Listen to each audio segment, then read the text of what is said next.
Si Victorio Edades, tinaguri ang ama ng makabagong sining sa Pilipinas, ay pinanganak noong ika-23 ng Disyembre taong 1895 sa Dagupan, Pangasinan.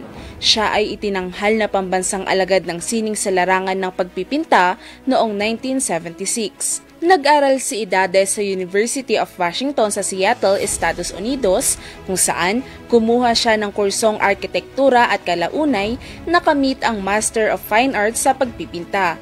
Pagbalik ni Edades sa Pilipinas noong 1928, nagdaos siya ng isang one-man exhibit sa Ermita na nagpapakita ng mga makabagong likha kabilang ang kanyang tanyag na The Builders na itinuturing na isang obra maestra. Ngunit nagulat ang mga manonood at kritiko sa estilo ng sining na kanyang natutunan sa Amerika kaya't hindi naibenta ang kanyang mga likha.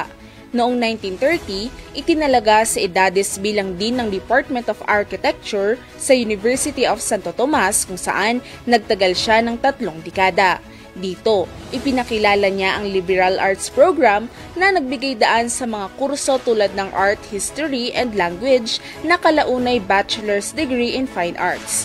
Dahil dito, nagbukas ang pintuan para sa mas makabagong edukasyong sining sa bansa.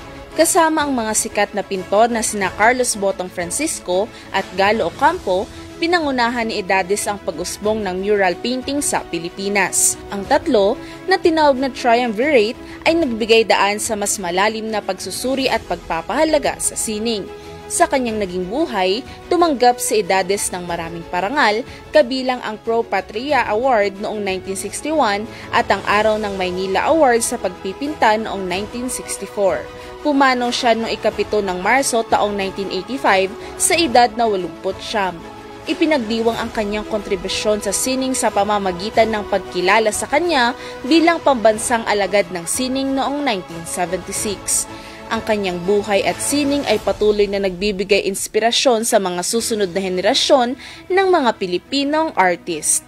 Marami pang kwento ng nakaraan na humubog sa kasalukuyan ang ating babalikan dito sa ANKN. Araw ngayon, kwento noon. Ayun Si pala. Edades, oo. Di ba liberal arts? Siya palang Yes. nag-open and mass communication ay kasama doon, no? Yes, at nakakatuwa doon, ano? Kasi dahil sa kanya, may murals. Oo nga. Kaya ngayon na-enjoy natin ang paglabas, hindi lamang dahil meron tayong bibilhin or groceries. Kasi Pero pag naglalakad ka ng mga buildings na may mga mga painting. sightings tayo, Yes, correct. Parang dito sa Carantes, di ba? Yung ang Yes. lalaki yung mga murals nila. Super nice. Hello nga pala kay Althea, ha, na nanonood sa atin ngayon. Sino Kasi Althea? Si Althea Nepuaga. Uy, kaibigan ko yan. Sabi niya, ang gaganda daw ng mga house. Sabi ko, isa lang. Oo, ako lang. Gwapo ka kasi. Hoy, hindi, ikaw na yung maganda. Ano ka ba? Gwapo. Ako yung gwapo. Oh, ay, gwapo. Ay, oo.